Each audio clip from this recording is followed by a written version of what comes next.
ผู้ฟังกำลังให้เกียรติรับฟังสถานีวิทยุเจียงใหม่มหานคร FM 107.25 เมกะเฮิรตซ์อันดับต่อจากนี้ไป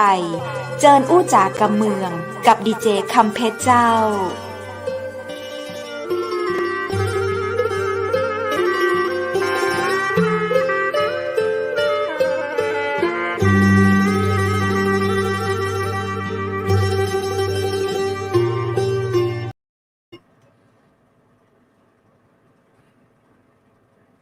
สวัสดีเจ้าสวัสดีคุณผู้ชมที่ฮักและก็เติงหาทุกคนทุกท่านนะเจ้า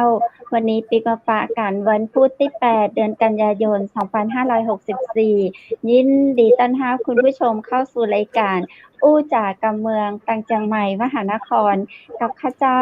ดีเจคำเพชรและดีเจวุฒินะเจ้าแพร่ภาพออกอากาศจากอาคารวังสิงห์คำคอนโดมิเนียมอำเภอเมืองจังหวัดเชียงใหม่วันนี้เป็นวันพุธนะเจ้าถ้าจะใดก่อนอื่นใดในฐานะที่ข้าเจ้าเป็นดีเจคนหนึ่งก็ขอแสดงความเสียใจกับนักร้องถือว่าเป็นนักร้องในดวงใจของข้าเจ้าคนหนึ่งนะเจ้านั่นก็คืออ้ายธันวาราศีธนูเนาะจากหมู่เฮาไปละคงเหลือไว้ก็เสียงเพลงบอกว่าจะเป็นเพลงที่ข้าเจ้าชื่นชอบมีหลายคนชอบฮ้องล้อข้าเจ้าอย่างเพลงไก่ตาฟางอีเนาะเพื่อนฝูงจะชอบฮ้องล้อฮ้องข้าเจ้าไก่ตาฟางเจ้าเพลงม่วนๆของอ้ายธันวาราศีธนูเนาะหลายคนจะชอบเพลงเสือเฒ่ากบเฒ่าลาโง่11 ลด.ถ้าจะเป็นชื่อสัตว์ก็คือแรดนั่นเองเนาะกิ้งก่าทองส่วนมากเพลงของไอเปิ้ลก็จะเป็นแบบในแนวชื่อสัตว์ข้าเจ้าเป็นคนหนึ่งที่ชอบศิลปินท่านนี้นะเจ้าแล้วก็เป็นไอ้บ่าวที่น่ารักมากๆเลยเคยเจอไอ้ในงานเลี้ยงงานหนึ่งแต่ข้าเจ้าจำไม่ได้แล้วว่าที่ไหนของกรุงเทพเนาะที่จัดที่กรุงเทพวันนี้ไอเปิ้ลก็ได้ลาจากหมู่เฮาไป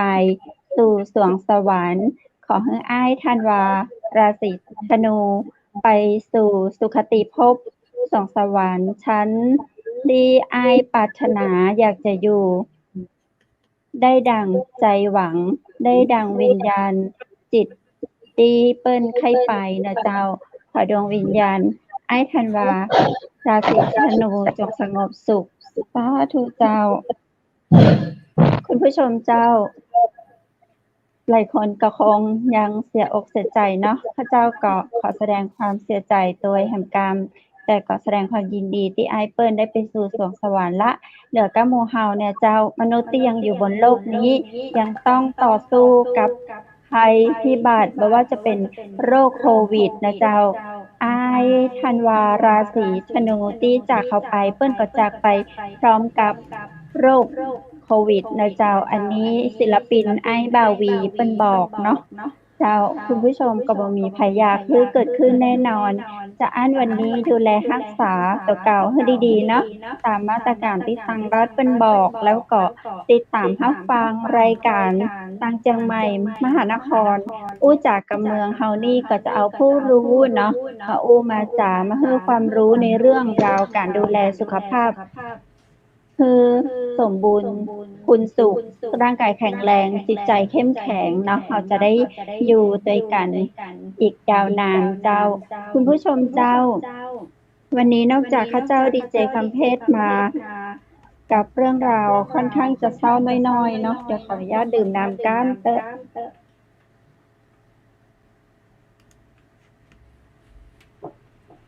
สุมานะเจ้า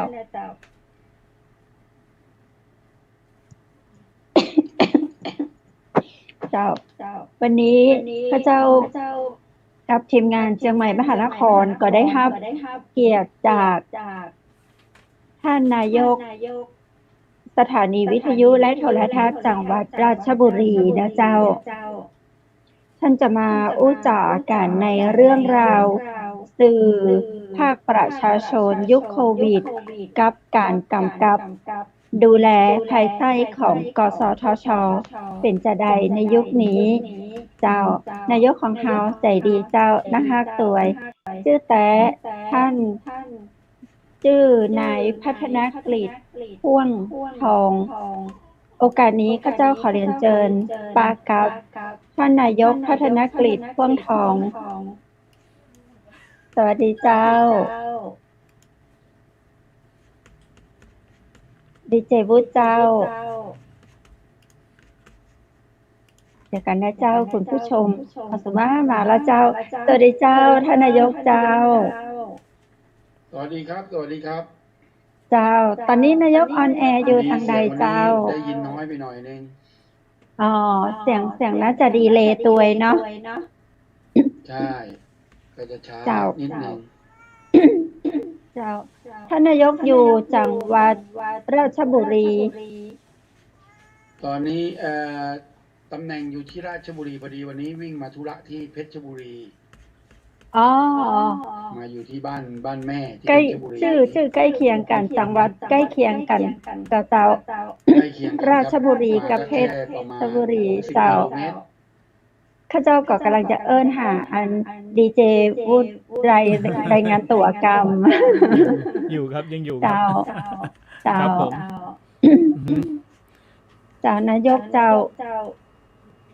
นายกครูจักศิลปินที่จากเข้าไปวันนี้ก็เจ้าไอ้ธันวาราศีธนูผมชอบเพลงเขาหลายเพลงตอนช่วงหลังๆเนี่ยเพลงเขาแรงดีกิ้งก่าทองอีกแล้วที่เมื่อต้นปีนี้ก็มีเพลงอะไรนะเจ้ายืนงงในดงตาลคนละอย่างอะไรพวกนี้เขามีเพลงแรงๆเลยนะฉันไม่ใช่ยกทรงแหนชื่อเพลงเจ้าพระเจ้าก็รู้สึกเนาะเสียดายศิลปินเก่งๆเจ้าครับผมแล้วนายกเคยได้ร่วมงานกับเขาไหมครับของคุณธันวานี่จะรู้จักอีตอนที่เขาอยู่ใต้ดินนะครับอ๋อครับเจ้าเขาจะเดินสายร้องเพลงแถวตลาดนัดแถวสมุทรสาครสมุทรสงครามราชบุรีครับเจ้านายกเปิ้นเคยไปงานเฮาอ่ะที่เฮาจัดสภาสื่อภาคประชาชนแห่งชาติที่โรงแรมตังกรุงเทพเนี่ยเขาเจ้าจำโรงแรมมาได้เขาเจ้าถ่ายรูปกับเปิ้นอยู่เลยเจ้าที่เขาใส่ชุดหล่อชุดลายสยามก็ไปเยอะเจ้าเนาะตอนนั้นก็ได้คุณอัยรัตน์ที่อยู่สมุทรสงครามเป็นผู้ประสานงานให้กับน้ำแม่เวลาเจ้าปาเนาะปาศิลปินมาเจอโมฮาวดีเจเจ้าหลายคนที่สภาสื่อนะครับเจ้าอย่างมันก็เป็นไปได้มันเกิดขึ้นได้ตลอดเนาะแต่วันนี้ต้องอยากทำอย่างเขาต้องรีบทำนายกมาเป็นนายกสมาคมวิทยุและโทรทัศน์จังหวัดราชบุรีได้จะใดเจ้าอะไรนะครับใครคือนายกเล่าที่มาที่ไปของการเข้ามาเป็นนายกสมาคมเจ้านิดนึงว่าที่มาที่ไปของเรานะครับที่เราใช้คลื่นเนี่ยก็คือ 93.75 เป็นคลื่นแรกๆของในประเทศไทยเลยที่ว่าตอนนั้นเขาต้องเรียกว่าองค์การซิปนะครับซิปก็จะเข้ามาให้เราเปิดสถานีโดยตามมาตรา 40 นะครับของรัฐธรรมนูญไทยปี 2540 ของผมนี่จะมาเริ่มเมื่อตอนปี 46 เปิดสถานีเมื่อวันที่ 12 สิงหา 2546 จากความร่วมมือกับมหาวิทยาลัยราชภัฏหมู่บ้านจอมบึงเขามีเครื่องส่งไปหาไอ้เบที่เราเรียกว่าเบหรือว่าสายอากาศเนี่ยมาติดตั้ง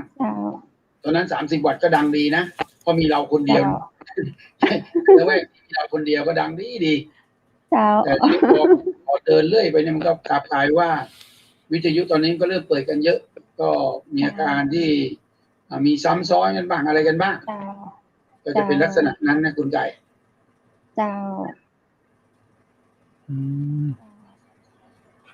คุณไก่อยากรู้เรื่องอะไรอีกเกี่ยวกับการเรื่องของวิทยุ นายกทำมาตั้งแต่ปี46มาเดี๋ยวนี้ปี64นับวันนับเวลาได้ กี่ปี นานแล้วอ่ะ เจ้าก็เนาะตั้งแต่ปี 20 กว่าปีแล้วอ่ะ 46มาถึงปี64เป็นจะได้พ่องเจ้านายกเจ้าประสบการณ์ในเรื่องของการทำวิทยุ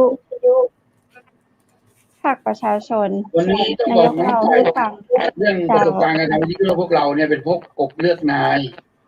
เจ้า ถ้าอุปมาเหมือนกับนิทานอีสปอะนะ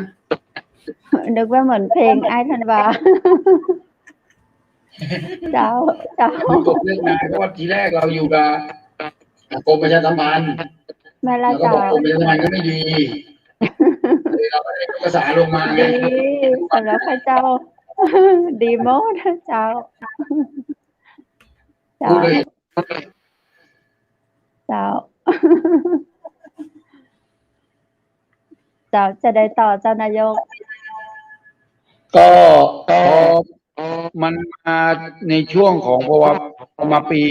50เนี่ย เราก็ปรับกันมาเรื่อยใช่ไหมพอปี50มันก็ยังเดินอยู่ แล้วก็สมัยนั้นก็เราก็มาอยู่กับกรมประชาสัมพันธ์ เจ้าก รมประชาสัมพันธ์ก็ทำเป็นจุดศูนย์บริการเรียนรู้ ขึ้นกับสำนักนายก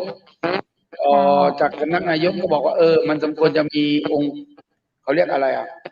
องค์กรนะครับ องค์กรที่เป็นกลาง ก็ไม่ต้องอยู่กับฝั่งใคร ไม่ต้องอยู่กับฝั่งของรัฐบาล ไม่ต้องอยู่ฝั่งคือเอาสื่อเป็นกลางอ่ะ เจ้า ในรัฐธรรมนูญ2540เขาบอกอย่างนั้น เจ้า แต่พวกเราเองกับกายที่ว่าทำตรงเนี้ยก็เดินกันไปเรื่อยนะครับ แต่ทีนี้วิทยุมันมีค่าใช้จ่ายและอย่างรัฐก็ไม่ได้มาช่วยเรา แต่มันมีสถานีวิทยุรัฐที่กินเงินเดือนรัฐแล้วก็ออกอากาศให้รัฐเนี่ยก็มีอยู่นะครับ ก็เป็นปัญหาการทับซ้อนบ้างอะไรบ้างนะครับ เจ้า ตอนรัฐก็กลัวเสียรางวัลพื้นที่อะไรประเภทเนี้ยก็เลยตั้งองค์กรกสทชมา ทีแรกมันมีกทชก่อนน้องไก่กทชนี่จะเป็นเกี่ยวกับเรื่องของเอามาแทนกรมไปรษณีย์โทรเลขคือกิจการโทรคมนาคมเนี่ยเรียกกทช เจ้า แต่ทีนี้กทชก็ต้องในกฎหมายบอกให้มีกทชและกสทชปรากฏว่าทำไปทำมาเลยมันรวมเป็นกสทช ก็เลยเป็นปัญหามาทุกวันนี้น้องไก่ เจ้า ครับ แล้วเรื่องของสปอนเซอร์มีปัญหาอะไรหรือเปล่าครับ สปอนเซอร์มีปัญหาหรือเปล่าครับ ก็ถ้าพูดถึงดีมานด์การแบ่งเค้กนะครับ การแบ่งเค้กของวิทยุกับการแบ่งเค้กของสื่อทีวีเนี่ยทีนี้วิทยุเนี่ยการเข้าถึงของประชาชนเนี่ย มันจะง่ายและมันจะใกล้ เจ้า ทำอย่างแห้งแม่ฮ่องสอนเนี่ยหรือว่าทางเชียงใหม่เนี่ยหรือว่าในหุบเขาต่างๆ เนี่ยวิทยุชุมชนจะเข้าไปถึงหมด แม้กระทั่งถากหญ้าอยู่ทำไร่อยู่มันถึง แต่วิทยุหลักหรือว่าเป็นวิทยุของรัฐเนี่ยมันจะเข้าไปไม่ถึงนะครับ เจ้า พอเข้าไปไม่ถึงส่วนหนึ่งมันเข้าไม่ถึงแล้วอีกอย่างหนึ่งมันเข้าไม่ถึงทั้งสองทางครับ ที่ทำไมบอกถึงไม่ถึงทั้งทางคือผู้ประกอบการที่จะมีสินค้า ก็เข้าไม่ถึงประชาชนเพราะค่าโฆษณาแพงมาก เจ้า แล้วก็ ต้องใจเล เป็น ย การครอบครองสิทธิโดยการประมูลขึ้น หรือว่าขึ้นของรัฐเนี่ยรัฐทำจริง แต่รัฐไม่ได้ประกอบกิจการหรอกให้ไปประมูลเอาเป็นค่าใช้จ่ายกันทั้งนั้น ถามว่าทำไมพูดอย่างนี้เมื่อมีอยู่ปีหนึ่งสถานีวิทยุของราชบุรีเองเนี่ยเป็นของกองทัพบกนะครับ เป็นของคลังสัมภวุธแต่ให้บริษัทในเครือของแกรมมี่เนี่ยประมูลไป จะโฆษณากีฬากองทัพบกยังโฆษณาไม่ได้เลย ต้องจ่ายตังค์ ต้องวิ่งหาวิทยุชุมชนที่มีการลิงก์กันทั่วประเทศ ตอนนั้นก็มีการลิงก์อยู่ทั่วประเทศท่านเจ้ากรมก็ต้องวิ่งมาหาแล้วบอกว่าช่วยทีนายกช่วยทีให้ประกาศกีฬากองทัพบกให้ทีว่ามาที่ราชบุรี ไม่มีคนไปดู นี่ก็คือส่วนหนึ่งของการไม่เข้าใจบริบทของวิทยุของบ้านเรานะครับเพราะการเข้าไม่ถึงภาษาที่ไม่ถึงอย่างคุณน้องไก่เนี่ยพูดภาษาคำเมืองถามว่ามาถึงผมราชบุรีเนี่ยออกภาษาเนอนะครับ มันคนละภาษากันนะ แต่ถ้าว่าเกิดเราเคยชินกันเราก็พอฟังกันรู้เรื่องแต่ชาวบ้านเนี่ยเขาฟังกันไม่รู้ใช่ไหมล่ะ เจ้า ชาวบ้านเพิ่นก็จะเอาภาษาท้องถิ่นที่เฮาอู้เนาะเจ้าอย่างชัดเจนก็คือภาษาเข้าถึงชาวบ้านเนาะนายกเจ้าได้ยินเสียงเขาเจ้าก็นายกเจ้า เสียงจะเบามากนะน้องไก่ เจ้า นายก แต่นายกอู้ได้เลยเจ้าข้าเจ้าได้ยินเสียงนายกชัดเจนเจ้า ได้ยินใช่ไหม เจ้า เจ้า มันเรื่องของวิทยุพอเรื่องของภาษาเข้ามาเกี่ยวข้อง แล้วเราก็ เจ้า พยายามจะให้เรื่องเนี้ย สื่อให้กับรัฐเข้าใจ หรือว่าสื่อให้กับกสทชเข้าใจ แต่กสทชก็เอาไปตีความเอาไปทำวิจัย จนต้องมาให้มีการพูดใบประกาศ ถามว่าใบประกาศแต่ละคนที่ประกาศเนี่ยถามว่าต้องใช้ภาษาอะไร ภาษาถิ่นใช้ไม่ได้ภาษาแต่ละภาษาในประเทศไทยมีตั้งกี่ชนชาติพันธุ์อย่างของราชบุรีเองเนี่ยมี8ชาติพันธุ์นะน้องไก่ เจ้า แล้วภาษาแต่ละคนเนี่ยนักจัดรายการแต่ละภาษาก็เข้ามาคุยกัน เจ้า คุณวุฒิเจ้าเสียงนายกหายคุณวุฒิ ความไม่เข้าใจ การพูด มาแล้ว ชี้แจงที่ไม่เข้าใจเนี่ย คือกลายเป็นสื่อที่เกิดความเสียหายนะครับ สมควรจะเอาสื่อมาทำในสิ่งที่ดีกลายเป็นตอนนี้เอาสื่อไปทำในสิ่งที่ไม่ดีไงมองไปมุมนั้นนะทำให้คุณค่าของสื่อลดลง เจ้า นายกเจ้านายกมองเห็นคุณค่าของสื่อเขาเป็นจะใดเจ้าในปัจจุบันนี้ก็เขามองคุณค่าของสื่อเป็นในการทำให้การแตกแยกสื่อก็ไปบอกว่าเนี่ยสื่อเนี่ยนะถ้าคุณมีสื่ออยู่เนี่ย เราก็จะปกครองยากอะไรรู้ยากเนี่ยอย่างเนี้ยอย่างทุกวันเนี้ยสื่อจากวิทยุวันนี้สื่อวิทยุเราลดน้อยถอยลงเพราะอะไรเพราะว่าพวกเราเองไม่สามารถที่จะปฏิบัติงานกับสื่อเราได้นี่คือความผิดพลาดของการบริหารสื่อของกสทชนะน้องเองพอปัญหาสื่อก็เลยกลายเป็นว่าใช้สื่อโซเชียลไปเยอะไงที่ไม่มีใครคุยนี่คือเกิดปัญหาเลยการมองภาพลบของสื่อเนี่ย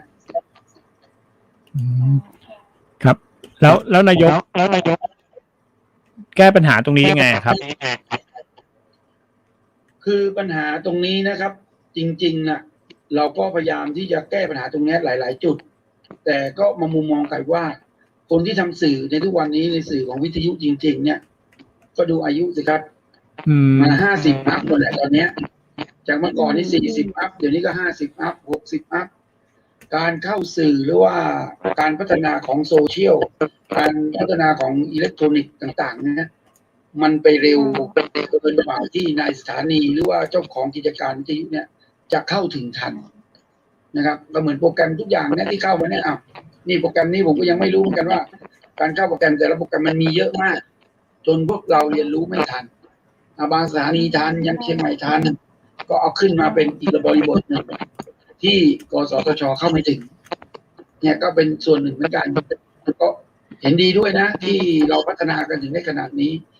แต่วันนี้ล่นหนีโอ้โหมันจะต่อยก้นมาตีก้นวันไหนคนเหนือว่าท้องล่นหนีเจ้านะครับโอเคพอดีนายกเจ้าไก่ว่าไงนะเจ้านายกคิดว่าในปัจจุบันนี้เราจะแก้ปัญหาได้อยู่กับเจ้าที่เรามีปัญหาระหว่างกสทช.กับวิทยุภาคประชาชนนี่เราจะแก้ปัญหาได้หรือเปล่าถ้าได้เราจะแก้จะใดเจ้า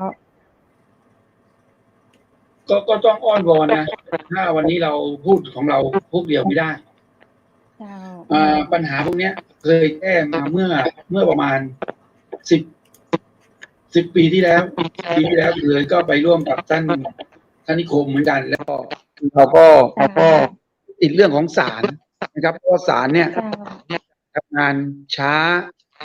แล้วก็บางเรื่องก็ยังไม่มีอยู่ในช่วงการตัดสิน ทีนี้เวลาของสื่อมันไปเร็วมาก เจ้า แต่การทำงานของระบบราชการช้ามาก ระบบของการเมืองระบบราชการอะไรแล้วแต่เนี่ยมันช้ามาก สื่อมันพัฒนาเลยของคลื่นวิทยุไปแล้ว มันไปคลื่นอื่นแล้ว แต่ถามวิทยุน่ะดีไหมมุมมองของผมเองนะครับ ที่เป็นนายกวิทยุเนี่ยมุมมองผมเองเนี่ยถามว่าวันเนี้ยถ้าเกิดมีเรื่องอยู่ที่อยุธยาตอนน้ำท่วมอยุธยาหมดทั้งเมืองถามว่าผมตั้งรับที่ราชบุรีผมสามารถรู้เลยว่าน้ำเนี่ยเอาไปทางไหนมวลน้ำที่จะมาลงเนี่ยจะไปลงทะเลที่ไหนเราก็สามารถที่จะใช้วิทยุเราเนี่ยสื่อสารระหว่างกันสมมติถ้ามาจากแม่ฮ่องสอนแล้วก็สื่อสารว่าแม่ฮ่องสอนมาตอนนี้พายุมาตรงนี้นะเราก็ทำเรื่องตรงเนี้ยกลับมาถึงของราชบุรีก็ลิงก์สัญญาณอยู่ว่าตอนเนี้ยแม่ฮ่องสอนลิงก์สัญญาณมาหาราชบุรีก็บอกว่าตอนเนี้ยได้มีน้ำจากทางนู้นมาไปตรงนี้หรือมาจากแม่ฮ่องสอนมาถึงใช่อยุธยาแล้วมาถึงไอ้สมุทรสงครามแล้วเนี่ยมันก็จะไล่กันมาได้แต่วันนี้ผมกลับกลายว่าสิ่งต่างๆเหล่านี้ในช่วงโควิดก็ดีพูดถึงนี้ก็พูดแล้วนะอย่างโควิดเองวิทยุเราออกสื่อมาทุกวันเนี้ยก็กลับกลายว่าสื่อของเราเนี่ยผิดเพราะไงเพราะเราเป็นการรวมศูนย์พอการรวมศูนย์ปุ๊บการที่จะรู้ว่าแม่ฮ่องสอนมีคนป่วยเท่าไหร่จริงๆเท่าไหร่ตรงนี้เราได้ไปตรวจบุรีถามว่าข้อมูลจริงเท่าเพชรบุรีจริงๆเท่าไหร่ผมพูดได้ชัดเลยว่าเพชรบุรีติดไป 4,000 วันนี้บอก 400 ทุกที่เหมือนกันหมดแล้ววันนี้รณรงค์ให้ฉีดแต่ถามข้าราชการฉีดกันไป4 เข็มเสียชีวิตเนี่ยไก่ฉีดหรือยังฉีดแล้วค่ะ2 เข็มกำลังจะได้เข็ม 3มาฉีด3 เข็มแล้วไปฉีด4 เข็มตายเลยไหมมีหลายอย่างไงคือวันนี้ข้อมูลต่างๆที่เราเจอนั้นเป็นข้อมูลเป็นเขาเรียกว่าเฟกนิวจากหน่วยงานของรัฐมากกว่านะครับก็เลยกลายว่าวิทยุกลายเป็นขวางการทำงานของรัฐนะครับในช่วงที่ไม่ประชาธิปไตยมันน้อยนี่ก็คือปัญหาหนึ่งของพวกเราเหมือนกันครับแสดงว่าวันนี้เสียงผมไม่ค่อยดีเท่าไหร่นะครับคือฟังได้ค่ะเสียงหลอกกว่าตัวพูดได้เลยคือแสดงว่าวิทยุชุมชนเนี่ยจะเข้าถึงประชาชนมากกว่าถูกต้องใช่ไหมครับต้องเรียกว่าวิทยุภาคประชาชนวิทยุภาคประชาชนนะฮะใช่ครับแล้วอย่างนี้เรามีการรวมตัวกันเพื่อจะต่อสู้ไหมครับมีครับเดี๋ยวพรุ่งนี้ก็รู้ครับอ๋อพรุ่งนี้เหรอครับพรุ่งนี้ก็รู้ทำอะไรแย้มหน่อยได้ไหมแย้มนิดนึงกสทช.จะได้ตั้งหลักแล้วก็ที่กรุงเทพส่วนชุดแรกเดี๋ยวชุดหลังจะตามมา12 ศาลปกครองก็เขาจะครบน่าจะเป็น12 หรือ 15 ศาลปกครองไม่รู้ใช่เจ้าเพราะว่าแม่ห้องสอนเรามีเจ้าเขาก็ส่งไปรวมเปิ้ลที่เชียงใหม่เจ้านี่เราก็จะเรียกเขาออกมานอกบ้านมากจากเขานั่งคุยกับเราทุกวันเดี๋ยวเราเรียกเขาลงมานั่งโต๊ะกับเราบ้างเพื่อคุยกับเราบ้างเจ้าเจ้าเนาะในความคิดของนายกคาดว่าเราน่าจะชนะไหมครับมันต้องใช้เวลาข้อกฎหมายจริงๆนะข้อกฎหมายต่างๆที่เขาออกมาเนี่ยเป็นข้อกฎหมายที่ผิดธรรมชาติแล้วก็ผิดจากรัฐธรรมนูญที่กล่าวไว้ครับในส่วนตัวผมเองเนี่ยถามว่าผมมีความรู้เรื่องเกี่ยวกับกฎหมายไหมก็ไปเรียนเองเรียนไม่ไหวอ่านไม่ไหวก็เลยให้ลูกสาวไปเรียนก็จบมาก็ได้ทนายมาคนหนึ่งที่มาปรึกษาได้เองที่บ้านอีกส่วนหนึ่งแล้วก็ยังมีรุ่นน้องๆที่รู้จักการเรียนกันแล้วรู้จักทนายความเนี่ยก็คุยกันหลายเรื่องตรงนี้แต่วันนี้สื่อของเราเองเนี่ยกับกลายที่ว่าการรวมตัวที่แน่นแฟ้นก็ยังน้อยอยู่เหมือนกันอีกส่วนหนึ่งนะแต่ก็มีทางออกไม่มีทางออกแล้วก็คิดว่างานนี้น่าจะทำสำเร็จถ้าประชาชนที่ฟังรายการผมอยู่นะครับช่วยเราด้วยนะครับเพราะเราใช้สัก20,000 เสียงก็สามารถที่จะแก้กฎหมายของกสทช.ได้ครับผมก็ ในจำ แส น ด วน ง ในจำนวนนี้ประชาชนของเราน่าจะมีเยอะกว่าอยู่แล้วล่ะค่ะนายก ถ้าประชาชนร่วมมือตรงนี้ แล้วก็มั่นใจว่าเราชนะ คนละตั้ง60-70 ล้านคน ถ้าชนะแล้วเราจะสามารถแก้กฎหมายตรงนั้นได้ ก็ นายก แก้ ก็คือ ไข ค่ะอ๋อแล้วก็สามารถแก้กฎหมายตรงนั้นได้ อืม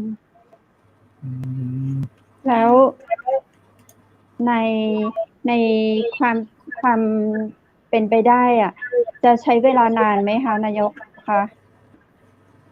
ถ้าความเป็นไปได้ถ้าเป็นศาลปกครองเขารับเรื่องรับคำฟ้องเลยเนี่ยพรุ่งนี้ถ้าเกิดรับคำฟ้องก็ปรากฏว่าความเป็นไปได้ค่อนข้างสูง คือรับแต่ว่ายังไม่ตัดสินให้เรา ยังไม่ได้ให้คำตอบ ไปสั่งได้เลย เจ้า อืมครับนายกครับ อย่างนี้วิทยุเจ้าใหญ่ๆเขาจะมาแบบช่วยต่อสู้กับเราด้วยหรือเปล่าครับ ยากครับ เขาถูกประหารไปแล้ว อุ้ย เมื่อเมษาที่ผ่านมา เขาถูกประหารก่อนพรรคประชาชนแล้ว เกี่ยวกับการคำขอมูลเขาเรียกอะไรอ่ะทวีคูณน่ะ มีสถานีเนี่ยไม่ใช่17,000นะมันก็ทวีคูณไปเรื่อยอ่ะ อืม ก็อย่างน้ำเห็ดเจ๊งระเนระนาดไปเลยอ่ะไม่ได้เจ๊งโดยที่ว่าขายน้ำเห็ดไม่ได้นะขายน้ำเห็ดแล้วไม่พอตังค์ให้ค่าไปต่อใบอนุญาตอ่ะทีหนึ่ง20 ล้านเนี้ยถามว่าใครจะไปต่ออ่ะ ครับ จ้า ยิ่งโหดยิ่งกว่าการทำธุรกิจอีกนะโหดยิ่งการประมูลอีกนะ อืม พอเขาเก็บจริงแต่ว่ามีทั้งหมดมี100 สถานีเนี่ยคูณไปสิเขาเบิ้ลเนี่ยเขาขึ้นเลยอ่ะอย่างผมมี4 สถานี ที่มีน้องๆเขามาฝากอยู่ด้วย 50,000 นะครับ ใน4 สถานีละ 50,000 แต่ว่าคุณเอาตรรกะอะไรในการคิดอ่ะ วันนี้เราบอกให้คุณมาจัดสรรขึ้นความถี่แต่คุณไม่ได้จัดสรรครับ คุณมาเชื่อดวิทยุเรื่องทั้งหมดเลยทำร้ายกันมากทำร้ายกันแบบเลือดเย็นมาก เห็นบอกรักกันอยู่ดีๆ ครับ น้องไก่ลองคิดดูกสทชเนี่ยนะถ้าเปรียบแล้วเหมือนลูกอ่ะวันนี้ให้ลูกเกิดมาคนนึงแต่มันเป็นลูกทรพีไปแล้วอ่ะผลิตออกมา ลูกยังไม่ได้ทรพีพ่อกับแม่ฟาดก่อน พ่อกับแม่ผลักไสให้ลูกเป็น ลูกไม่ได้อยากเป็น ก็ยังอยากอยู่เป็นลูกที่ดีเนาะก็ตั้งใจทำดีมาตลอดเราก็ยังอยากอยู่เป็นลูกที่ดี เราไม่ได้อยากเป็นลูกทรพีแต่พ่อแม่ผลักไสให้เป็น คือเราไม่ใช่ลูกเราเป็นพ่อแม่ที่เลี้ยงดูเขามาแต่วันนี้เราเป็นพ่อแม่ เขารับไปแล้วเขาก็คิดว่าพ่อแม่ไม่จำเป็นเขาไม่นึกว่าพ่อแม่ทำให้เขาเกิดคุณไก่ใช่อีกด้านใช่หล่อเลี้ยงกันมาเนาะวันก่อนมีใครมาคุยกับเรานะคุณวุฒิที่บอกว่าฟ้ามีตาครับมีคนคุยกับเราอยู่นะที่บอกว่าฟ้ามีตาค่ะเนาะในเรื่องนี้ก็เช่นเดียวกันถ้าเขาเอาเปรียบแล้วเขาแบบไม่ชัดเจนเขาเล่นลูกล้อลูกชนเยอะอะไรอย่างนี้เนาะรังแกวิทยุ 4,000 กว่าสถานีนี่มันก็ 4,000 คนในสถานีมีอีกสถานีละ10ก็เป็นเท่าไหร่ 40,000 คนประชาชนคนฟังอีกกี่แสนกี่ล้านคนเนาะเดี๋ยวทำร้ายคือมันทำร้ายสภาพจิตใจทำร้ายความรู้สึกของคนฟังคนตกงานคนเศรษฐกิจในชุมชนเนาะโฆษณาประชาสัมพันธ์ในชุมชนที่ถูกทำร้ายลงถ้าเป็นฝีมือของคนที่แบบเคยเกื้อหนุนจุนเจืออยู่ด้วยกันมาสร้างชีวิตร่วมกันขึ้นมาแล้วมาทำร้ายกันถ้าฟ้ามีตาก็คงได้รับกรรมนั้นแน่ละค่ะ เราไม่ได้แช่งเขาเนาะนายก เราไม่ได้แช่งแต่เราพูดถึงสัจธรรม ตาม ครับ ตามความเป็นจริงบนโลกนี้เนาะใครทำดีก็ย่อมได้ดีใครทำร้ายคนอื่นเบียดเบียน อันนี้เราฟังเรื่องราวจากนายกแล้วมันเหมือนกับถูกเบียดเบียนเนาะพระท่านก็บอกว่าอย่าเบียดเบียนใช่ไหมแต่นี้เป็นการเบียดเบียนผิดศีลด้วยครับ ถ้าคิดได้ ท่านนายกครับ ก็อาจจะดีขึ้นถ้ายังคิดไม่ได้ก็คงต้องต่อสู้กันในศาลใช้เวลานานนะคะนายกเท่าที่หนูฟังมาคือใช้เวลาไม่น้อยกว่า5 ปี5 ปี6 ปี7 ปีถ้าวิทยุต้องปิดแล้วก็รอ5 ปี6 ปี7 ปีมันก็คงไม่เหลือแล้วล่ะวิทยุในประเทศไทยคงไม่มีใครมานั่งรอเรามีวิธีการอื่นไหมที่จะพูดคุยโดยตรงกับกสทช.ผู้รับผิดชอบไปประท้วงก็ไม่ได้ช่วงนี้โควิดเสียงคุณเพชรหายไปนะครับนะคะโดนกสทช.ตัดเสียงหรือเปล่าคุณเพชรครับได้ยินไหมคะเสียงคุณเพชรหายไปโดนแบนค่ะโดนแบนท่านนายกครับครับเชิญเลยครับโดนแบนค่ะเสียงโดนแบนการดองเรื่องเนี่ยจริงๆเรามีรถแมพไว้ให้อยู่แล้วตอนที่เราให้กสทช.มาเป็นเนี่ยว่าคุณต้องจัดสรรขึ้นความถี่ภายในปี60ต้องจบแต่ปรากฏว่าคุณไม่ทำงานกันแล้วคุณก็มารีบเร่งอีตอนที่คุณจะหมดวาระคือเรื่องนี้นะครับบอร์ดการเป็นบอร์ดของกสทช.ชุดนี้ถือว่าไร้สมรรถภาพในการทำงานแล้วก็มองเรื่องของการเงินเป็นหลักไม่มองถึงการพัฒนาวันนี้วิทยุจ้าล้มไปประมาณสัก 4,000 คลื่นแล้วก็ไม่มีคนประมูลในช่วงเนี้ยถามว่า SME ทำยังไงนะครับภาคประชาชนทำยังไงแล้วการล้มของบริษัท 4,000 บริษัทจะเป็นยังไงนี่คือสิ่งที่เราสมควรที่จะคิดนะครับเศรษฐกิจที่จะเกิดความเสียหายกับคน6 คนเนี่ยที่ทำลายประเทศเนี่ยวันนี้ก็คิดเอาชาวบ้านเขาคิดได้นะชาวบ้านเขาคิดได้แต่เดี๋ยวก็ต้องแกะไปถึงช่างลงเสาหน่อยที่ช่างลงเสาเซลมาก็บอกว่านี่แหละครับเดี๋ยวช่างลงเสาจะดีขึ้นเพราะว่าจะรวยตอนที่ลงเสานี่แหละเพราะว่าถ้า 4,000 นาทีก็ลงกันไม่ทันแหละเยอะเกินนะครับโอ้อย่างนี้ครับท่านนายกเราสามารถคุยกับเขาได้ไหมครับคุยกับทางกสทช.ว่าคุยไม่ได้เลยเพราะว่ากสทช.ไม่รับฟังกสทช.ตั้งแต่ไหนแต่ไรมาแล้วเขารับฟังความคิดเห็นแต่เขาร่างรอมาแล้วพอถึงเวลาเขาก็ร่างออกก็เอามาใช้ทุกเที่ยวอย่างเที่ยวนี้ก็เหมือนกัน6ร่างเที่ยวขึ้นมาวางเนี่ยแต่ดำเนินการใช้แล้วนะร่างยังทำประชาพิจารณ์ไม่เสร็จคุณยังรับฟังมาใช้พิจารณ์เลยแต่คุณใช้แล้วคุณใช้มาบังคับสถานีวิทยุทดลองแล้วแล้วเกิดแล้วด้วยตอนเนี้ยคนที่อยู่เกินหลังวันที่3 เมษายนไปเนี่ยต้องออกกระจายเสียงต่ำกว่าให้น้อยไม่เกิน50 วัตต์ครับมันเกิดอะไรขึ้นคุณไปรับออเดอร์การทำเครื่องมาจากใครถามว่า50 วัตต์เนี่ยต้องเปลี่ยนปีกเปลี่ยนเบเปลี่ยนกันหมดทุกอย่างเพราะว่าถ้าไปเอาทองแดงก็คงไม่มีออกใช่ไหมครับผมแล้วเกิดไปใช้อลูมิเนียมเบาๆบางๆก็ปานทีนี้ก็ไปได้ไม่ไกลก็พบแวบการเข้าหรือว่าการที่เราจะคุมโดยฮาร์โมนิกต่างๆเนี่ยมันจะคุมไม่ได้แล้วก็พบที่ตรวจเครื่องอีกผมมองถึงน้องๆที่ไปซื้อรถโมบายสำหรับตรวจเนี่ย50 วัตต์จะตรวจอะไรล่ะมันออกแค่2 กิโลอ่ะซ้อนเหมือนกับขึ้นเปิดมาทีถามว่าเข้าทีวีไหมคุณตรวจหรือเปล่าครับเป็นตรวจขึ้นรอเนี่ยถูกไหมใช่คุณเพชรกลับมาแล้วครับคุณเพชรถามได้เลยครับได้ยินเสียงข้าเจ้าแล้วเนาะได้ยินครับนายกมองทิศทางความเป็นจริงที่เราจะพูดคุยกับเขาคือตอนนี้ก็คือเมื่อกี้นายกบอกว่าเขาไม่ฟังเราแล้วสิ่งที่เราคิดว่าจะทำในวันพรุ่งนี้เราจะประสบความสำเร็จกี่เปอร์เซ็นต์คะ คือวันนี้เขาไม่ฟังเราก็ปล่อยเขาแล้วคุณไก่เราก็จะใช้ศาลปกครองเป็นหลักเจ้าเราใช้ศาลปกครองเป็นหลักรู้สึกว่าพรุ่งนี้คือถ้าเราใช้ศาลเราใช้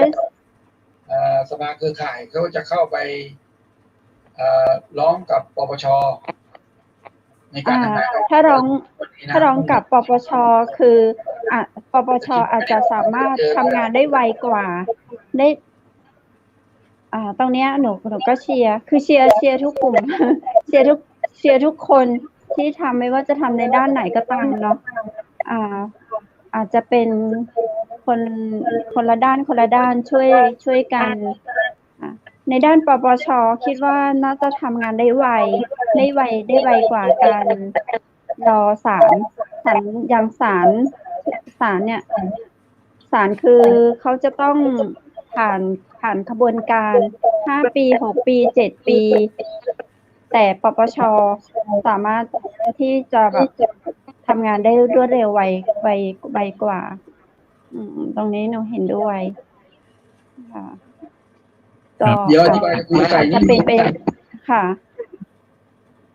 เชิญครับท่านนายกครับเลยค่ะอยากฟังค่ะแล้วก็มีสิทธิ์ได้การคุ้มครองไงค่ะถ้าศาลรับเนี่ยก็การคุ้มครองก็จะเกิดค่ะจะกี่ปีก็ว่ากันไปช้าแล้วก็ช้าด้วยค่ะเราก็จะรอแต่เราก็เชียร์ทางปปชเนาะปปชทำงานได้ไวหนูเห็นปปชทำงานคือบางเรื่องราวที่เขาส่งถึงปปชเดือน2 เดือนเขาสามารถแบบประชุมจบงานเราจะได้ไม่ต้องถูกปิดสถานี เพราะเรามีเวลาน้อยเหลือเกินเนาะเมษายนปีหน้าใช่ไหมคะอีกไม่กี่เดือนแล้วท่านนายกครับช่วยนะคะค่ะคุณไก่ถามว่าเรามีเวลาถึงแค่เดือนเมษายนหรือครับเรามีเวลาตอนนี้ถ้าเราไม่ร้องภายในวันที่20นะครับวันที่3 เมษายนเราเรียบร้อยแน่นอนโอ้เรียบร้อยนี่เดินจากอาสา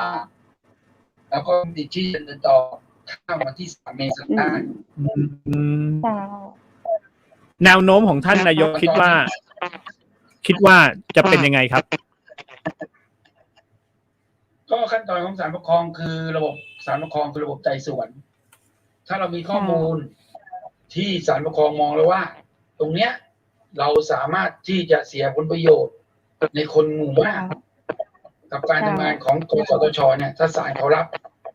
มันก็สามารถที่จะดำเนินการได้แล้วเราก็จะมีการเรื่องของการขอการคุ้มครองนะครับให้เราเปิด500 วัตต์จนกว่าจะมีคำสั่งเป็นอื่นของศาลปกครองหรือว่าทางกสทชยกมาตรานี้ออกมันก็เราก็ออกได้เหมือนกันมันก็มี2 ทางครับสุดท้ายน่าจะเป็นแนวโน้มที่ดีหรือเปล่าครับก็เป็นแนวที่ดีถ้าเราฟ้องนะครับเพราะตอนนี้เขาออกพรบตัวนี้ออกมาแล้วก็อีกอย่างหนึ่งเขาไม่มีการทำประชาพิจารณ์นี่เขาผิดโดยตรงครับจากการวิเคราะห์ของนักกฎหมายต่างๆนะเขาบอกเขาผิดมากเลยไม่มีการทำประชาพิจารณ์มาก่อนทำประชาพิจารณ์ทำกระบวนการทำทีหลังแต่ทำทีหลังก็คือคำตอบเป็นการปฏิเสธเนี่ยตอนนี้ไอ้คนที่ไปต่อเนี่ยต่อ10,000 กับ 700เนี่ยตอนนี้เหลือ6 เดือนแล้วคุณก็ได้50 วัตต์เขาออกมาแล้วนะ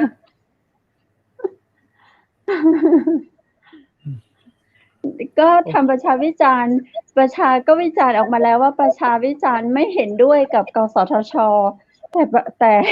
กสทช.ไปเอาคำ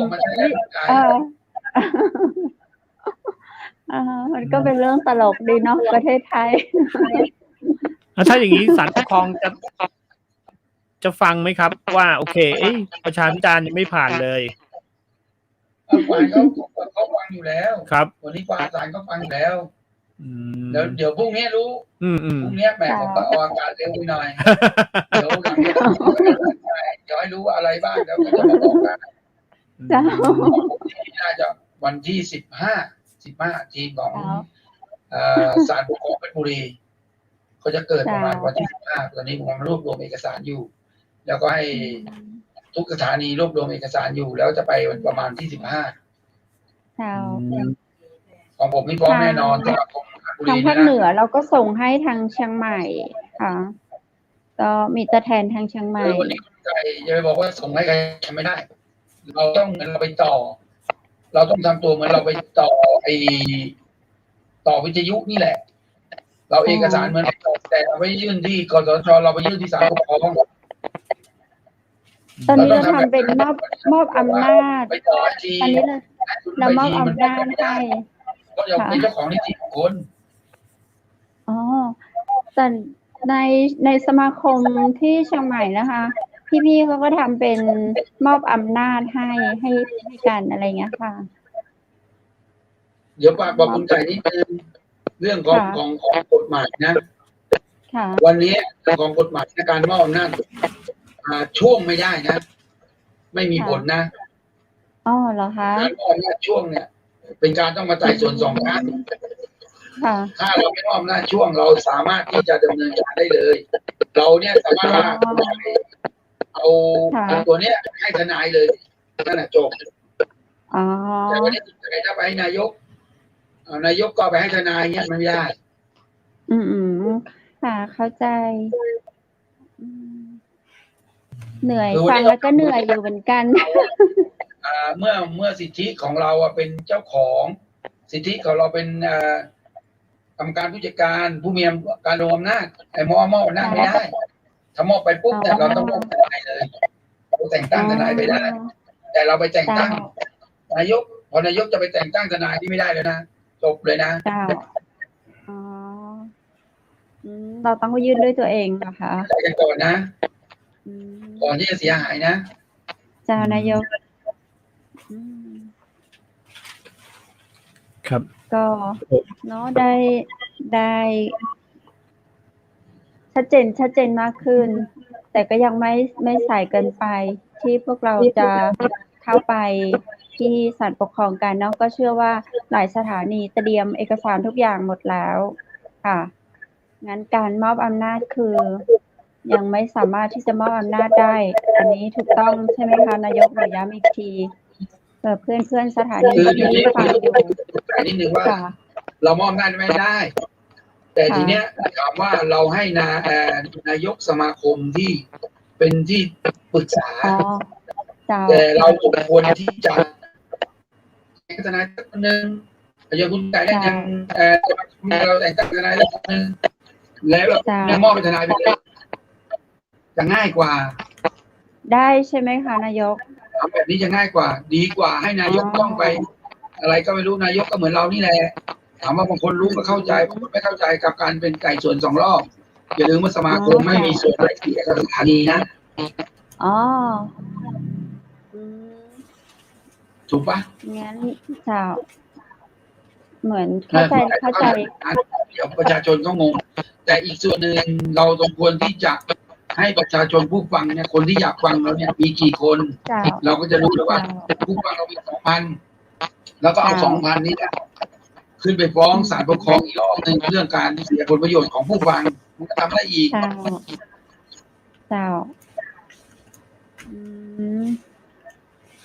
างนี้นี่เองก็ใช่เหมือนที่นายกเปรียบเลยว่าเหมือนที่เวลาเราไปยื่นต่อไปอนุญาตที่กสทช.เราไปด้วยตัวของเราเองทุกอย่างมันจะเรียบร้อยรวดเร็วถูกต้องแม่นกว่าที่เรามอบอำนาจเคยครั้งแรกอะค่ะเคยมอบอำนาจไปไม่สำเร็จค่ะเพื่อนอยู่กรุงเทพถึง3 วันทำให้แต่ไม่สำเร็จสุดท้ายก็กลับมาก็คือตัวเราต้องเป็นคนที่ไปยื่นต่อใบอนุญาตเองทุกปีก็เช่นกันเนาะใช่ไหมคะนายกประมาณนี้ใช่ไหมคะคือถ้าเราต้องการความสำเร็จรวดเร็วเราก็ต้องไปยื่นด้วยตัวเราเองที่ศาลปกครองถ้าหนูอยู่เชียงใหม่หนูยื่นที่เชียงใหม่ได้แต่ว่าอย่างจังหวัดแม่ฮ่องสอนหรือว่าจังหวัดที่ไม่มีศาลปกครองเนี้ยค่ะ แล้วก็ มันจะมีเขต ไปจังหวัดที่ใกล้เป็นเขต ไปที่จังหวัดไหน ค่ะ อย่างเชีย ต้อง งให ไป ม่ ตาม เชียงใหม่เนี่ยครอบคลุมอะไรเรามีอยู่ในไลน์ของผู้นำองค์กร ค่ะ ก็จะรู้ว่าแม่ฮ่องสอนเนี่ยไปขึ้นศาล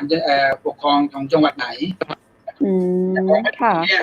ที่ผมรวม ข้า ได้ ม ก็ เขต คือ ได้ไหมคะนายก บุรีสมุทรสงครามคือ ค่ะ สี่จังหวัดเนี่ยมาศาลปกครองเพชรบุรี อ๋อนายกคะข้ามเขตได้ไหมอย่างสมมุติว่าอยู่แม่ฮ่องสอนไปยื่นที่ศาลปกครองเพชรบุรี ได้ไหมคะหรือว่าต้องตามเขต ปกครองแล้วคุมมาถูกไหม อ๋อต้องตามเขตของจังหวัดนั้น ในไลน์ของกลุ่มก็จะมีอยู่ว่าศาลปกครองไหนมีจังหวัดอะไรบ้าง ๆค่ะ จริงๆนะผมอยากมีความคิดว่าอย่างจังหวัดแม่ฮ่องสอนเองเนี่ยมีกี่สถานีแล้วก็รวมกันไปแล้วไปพร้อมกัน ค่ะ นางรถตู้ไปพร้อมกันแล้วสั่งไปมอบที่ศาลพร้อมกันนี่แหละ ค่ะ ใช้ใบ ที่ คำ เรา ร้อง คุย คนละบริษัท ค่ะ แต่สามารถใช้หมายอะไรเหมือนกันเพราะมันเป็นคดีเดียวกัน เขาจะเอารวมหรือไม่รวมในเรื่องนี้เราเป็นโจทย์ร้องฟ้องร่วมสามารถการจะฟ้องหมู่จริง 4-5 พันรายเนี่ยศาลจะไม่รับเนี่ยเป็นไปไม่ได้ต้องไก่ ค่ะ คือตอนนี้ทุกศาลปกครองก็เปิดทำงานตามปกติ แต่ละจังหวัดก็คือสามารถไปได้ใช่ไหมคะนายก ไปได้ คือที่หนูค่ะ ทำการ คือที่หนูคุยในรายการกับนายกนี้หนูไม่ได้คุย หนูไม่ได้ ส่งให้ทนายทำใบคำร้องเพราะเราทำใบให้เรียบร้อยแล้ว แล้วก็อันนี้ใส่มือใส่ไปคุณเอาไปร้องให้ทันทีก็ทำแล้วก็ทำแต่งตั้งทนายไปเลยมันก็จบ ค่ะอ๋อ แทบไม่ต้องไปเลยทนาย ค่ะ ถ้าบางสถานีเขาไม่มีทนายนะคะ นายก ใจอ่ะ นายกคะ แล้วก็ ได้ยินเสียง สถานีก็ไปเลยคนเดียวเนี่ยไปดำเนินการกันมา นายกคะที่เราคุยกันนี้เราไม่ได้คุยเฉพาะในสถานีหนูนะคะ คือคุยให้เพื่อนสถานีทั่วทั้งประเทศ คือหลาย ๆ จังหวัดที่เขาไม่มีที่หลาย ๆ จังหวัดที่เขาไม่มีศาลปกครองเขาก็ต้องไปตามเขตของจังหวัดนั้นถูกต้องไหมคะ แล้วถ้าหากว่าสถานีนั้นเขาไม่มีทนาย ถ้าเขาไม่มีทนายนะคะเขาต้องคือทุกสถานีจะต้องมีทนายด้วยหรือเปล่าคะคะนายก คือถ้าเขาไม่มีทนายตัวเองไปเองไปฟ้องเองได้เพราะว่าศาลปกครองไม่จำเป็นต้องใช้ทนาย อ๋อค่ะก็ชัดเจนขึ้นไม่รู้ว่าเพื่อนๆจังหวัดต่างจังหวัดแล้วก็จังหวัดไหนที่มีคำถามก็ถามเข้ามาได้นะคะ ไปที่กสชไปนั่นเขาให้มันนั่นแหละ สมุดอะสมุดผมยังไม่ใช้ที่กสชต้องเอาสมุดกลับมาเนี่ยไม่ได้ปั๊มกัน ค่ะ ครับค่อนข้างครอบคลุม เมื่อเช้ามีงั้นก็คือหนูก็ให้คำตอบเพื่อนๆไปผิดพอสมควร คือเมื่อเช้าเพื่อนถามว่าหนูจะไปศาลปกครองไหมไปวันไหนอะไรอย่างนี้หนูบอกว่าหนูไม่ไปหนูมอบอำนาจให้ทางหัวหน้าสมาคมสมาพันธ์อะไรไปตรงนี้มันไม่เหมาะสมความเหมาะสมก็คือเราไปด้วยตัวของเราจะดีที่สุดถูกต้องนะคะนายกหนูเข้าใจถูกไหมคะนายกช้าๆนิดนึงพอดีเลยหรือว่านายกไม่ได้ยิน ก็ต้องไปน้องไก่ไปตัวเองจะดีที่สุด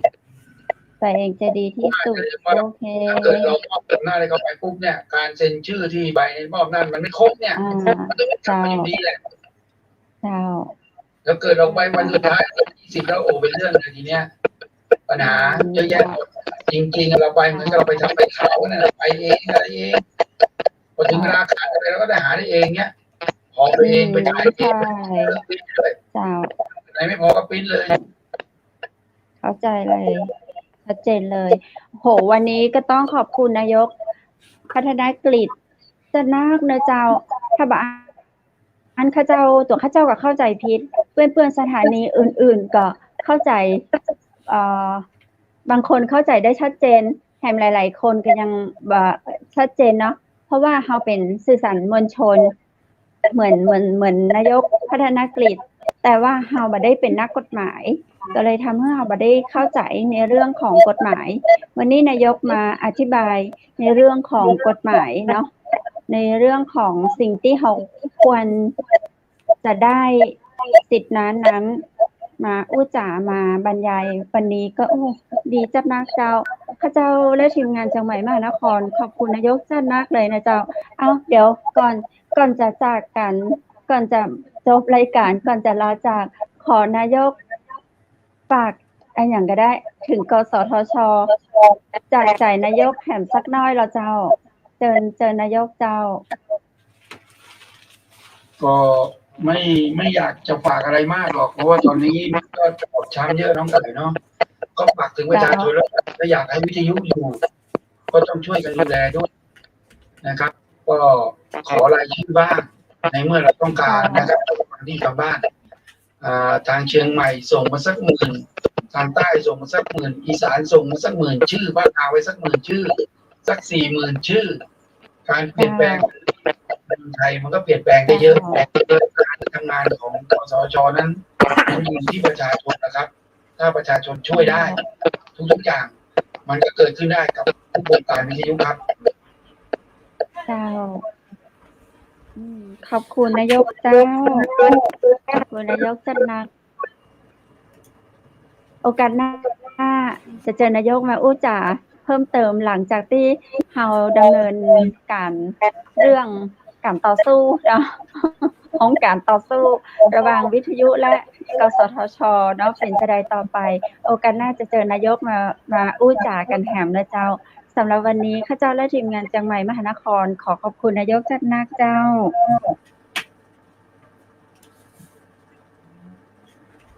คุณรู้เจ้าอยู่ตังใดคุณผู้ชมเจ้าอันความการุณาปราณีจะมีไผ่บังคับก่อหาไม่หลั่งมาเองเหมือนฝนอันชื่นใจจากฟากฟ้าสู่ลาลัยสู่แดนดินข้าเจ้าชอบบทนี้มากเลยนะเจ้าซึ่งเป็นบทพระราชนิพนธ์ในพระบาทสมเด็จพระมงกุฎเกล้าเจ้าอยู่หัวในรัชกาลที่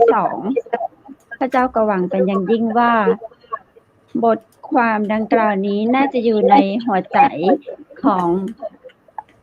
ปี้ตังกสทช.เนาะจะเป็นอรหันต์ตึง7ที่เข้ามาใหม่หรือตึง6ที่มาใหม่หรือคนเก่าที่อยู่ตังในกสทช.น่าจะมีความกรุณาปราณีอยู่ในใจที่จะให้กับเพื่อนมนุษย์คนไทยด้วยกันกึดได้สักน้อยหนึ่งเนาะกับน้ำจิตน้ำใจเลิกการเบียดเบียนกันเนาะวันนี้เขาพบเจอในเรื่องของโรคภัยระบาดพิษทางเศรษฐกิจของประเทศไทยเขาพบเจอปัญหาแหมหลายอย่างเขาน่าจะหันหน้ามาร่วมมือกันมาเป็นมิตรที่ดีต่อกันมาเป็นพ่อเป็นแม่เป็นลูกเป็นครอบครัวคนไทยเดียวกันเนาะบนหน้าที่จะต้องมาขึ้นศาลมาฟ้องมาร้องต้องไปเรียกร้องหาความเป็นธรรมต้องไปถึงปปช.ต้องไปถึงศาลปกครองพระเจ้าบ่อยากให้เหตุการณ์ดังกล่าวนี้เกิดขึ้นเลยเนาะแต่ถ้ามันจำเป็นที่จะต้องเกิดขึ้นก็เป็นกำลังใจให้นะเจ้าคือคนที่ทำดีมีคุณธรรมฝ่าวิกฤตดังกล่าวไปให้ได้เนาะสำหรับพี่น้องชาววิทยุที่ได้ฟังนายกอธิบายมาในเรื่องราวของบทกฎหมายที่เฮาบ่ได้ห้ำเฮียนมาที่เฮาตั้งหน้าตั้งตาทำกับสิ่งที่ดีๆให้ประชาชนสร้างเศรษฐกิจเพื่อกับชุมชนของเฮาประกาศโฆษณาประกาศข่าวประกาศสิ่งที่ดีๆจัดงานเพลงม่วนๆบรรเทาจิตบรรเทา บรรเทาจิตใจให้กับพี่น้องประชาชนของเราที่ผ่านมาแล้วก็อีกหลายบทบาทที่เราได้ทำมาเนาะก็ถือว่าจะเป็นบุญที่จะหนุนนำเราชนะข้าเจ้าเชื่อนะเจ้าว่าธรรมะย่อมชนะอธรรมสิ่งที่ทำดีไว้ก็จะบังเกิดขึ้นได้แน่นอนเนาะเป็นกำลังใจให้นะเจ้าจะไปพึ่งท้อกับสิ่งที่ยังมาบ่ถึงเตื้อข่าวร้ายที่เราได้ฟังวันนี้วันพรุ่งนี้อาจจะพลิกเป็นข่าวดีก็ได้เนาะอย่างมันก็เกิดขึ้นได้เจ้าถ้าเราตั้งใจทำดีเนาะวันนี้เป็นกำลังใจให้กับพี่น้องเจ้าวิทยุทุกคนทุกท่านนะเจ้าวิทยุโทรทัศน์เนาะที่อาจจะถูกรังแก วันนี้หมดเวลาแล้วเจ้าถ้าตั้งรายการในการแพร่ภาพในการออกเสียงวันนี้บ่สมบูรณ์ซะใดก็ต้องกราบขอสมาอภัยกันตัวยนะเจ้าผิดพลาดประการใดหมู่ทีมข้าเจ้าเชียงใหม่มหานครขออภัยมาณที่นี้นะเจ้ากับช่วงสุดท้ายของรายการดีเจวุฒิจะออกมาก็เจ้าถ้าบ่ออกมาเจ้าขออนุญาตปิดเล่นครับปิดเล่นครับเจ้าข้าเจ้าขออนุญาตลาคุณผู้ชมด้วยนี้เลยเนาะขอขอบคุณสปอนเซอร์ใจดีนะเจ้าขอขอบคุณร้านครัวปิ่นโตเชียงใหม่เจ้าบริการส่งอาหารทั่วเชียงใหม่ทั่วอำเภอเมืองเชียงใหม่และก็รอบๆอำเภอเมืองลองโทรไปสอบถามได้นะเจ้า0818843354นะเจ้า0818843354ยินดีบริการส่งอาหารทั่วอำเภอเมืองเชียงใหม่และบริเวณใกล้เคียงเจ้าและขอขอบคุณโรงแรมแม่เสลียงเวียงงามเปิดบริการตลอด24ชั่วโมงเจ้าสำรองจองห้องพักสะอาดได้ที่โรงแรมแม่เสลียงเวียงงามเบอร์โทรศัพท์0536214444และขอขอบคุณชุดพิธีกรนะเจ้าวันนี้น้องแก้มจัดให้ข้าเจ้าเนาะใส่ยากหน่อยหนึ่ง แต่ก็งามนะเจ้าจากร้านครัวสุมานะเจ้าเสื้องามๆของพิธีกรเนาะจากร้านผ้าพื้นเมืองชุดไทยใหญ่แม่เสลียงโทรถามได้นะเจ้าเปิ้นบริการส่งทั่วไทยโทรตี้0826166889และขอขอบคุณคุณผู้ชมที่ฮักทุกคนทุกท่านรวมถึงกำลังใจดีๆที่ส่งมาให้โมเฮาขอบคุณแขกรับเชิญแห่งกรรมนะเจ้าสำหรับท่านพัฒนกฤษพ่วงทองนายกสมาคมสถานีวิทยุและโทรทัศน์จังหวัดราชบุรีนะเจ้าขอบคุณคุณผู้ชมทุกคนทุกท่านสำหรับค่ำคืนนี้ขอให้คุณผู้ชมทุกท่านนอนหลับฝันดีราตรีสวัสดิ์เจ้า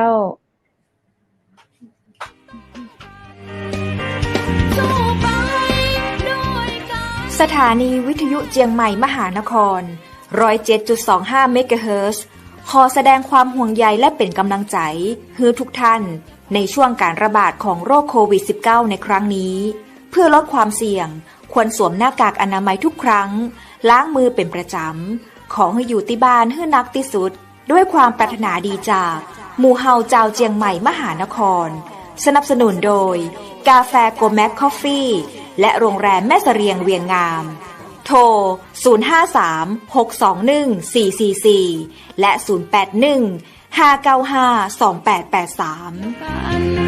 เราจะฝ่าฟัน